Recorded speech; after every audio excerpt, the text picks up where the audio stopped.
Zamouri. It's the 16th century, the so-called Age of Discovery, when men with questionable motives and worse navigational skills ventured into the unknown under the guise of glory and God. Among these was a Moroccan named Zamouri, a man swept into the violent theater of colonial greed not by choice, but by the relentless currents of human exploitation.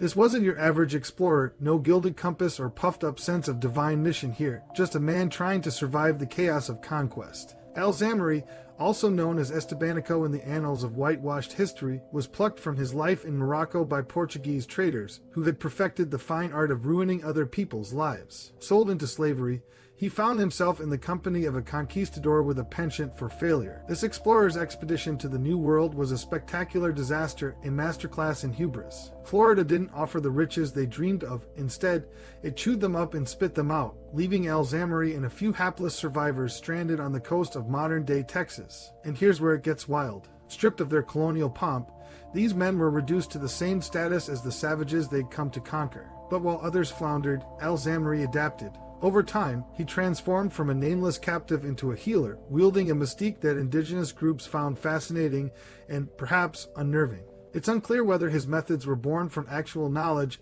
or sheer improvisation, but the man worked miracles or convinced people he could, adding to the enigma of his character. For nearly 8 years, Zamouri roamed what would become the American Southwest, traveling some 6,000 miles across landscapes as unforgiving as the conquistadors themselves. Along the way, he navigated a bizarre tightrope of respect and subjugation. To the native peoples, he was a spiritual figure, a bridge to the divine. To the Spanish, he was a tool, a means to an end, a guide, interpreter, and, ultimately, a pawn in their imperial game. But the Spanish didn't like the idea of a man like Zamouri stealing their spotlight.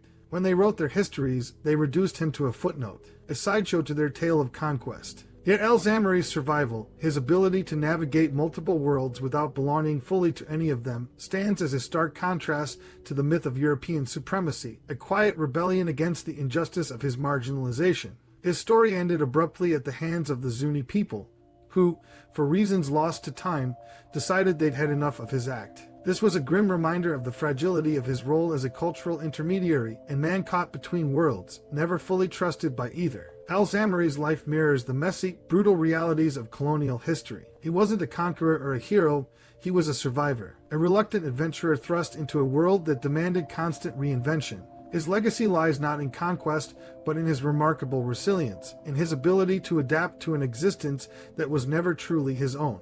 In the end, Zamouri challenges the sanitized narratives of exploration and conquest. His story is one of resilience and oppression, of a man who carved out a fragile place for himself in a world hell-bent on erasing him.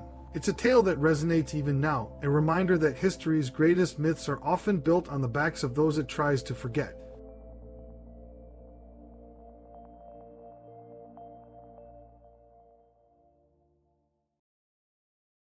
You've just endured a thrilling snippet of the RPTM podcast.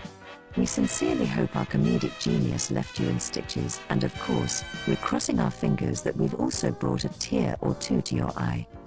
And hold on to your hats, because if your brain cells are still intact after this roller coaster, consider gracing us with a sacred thumbs up.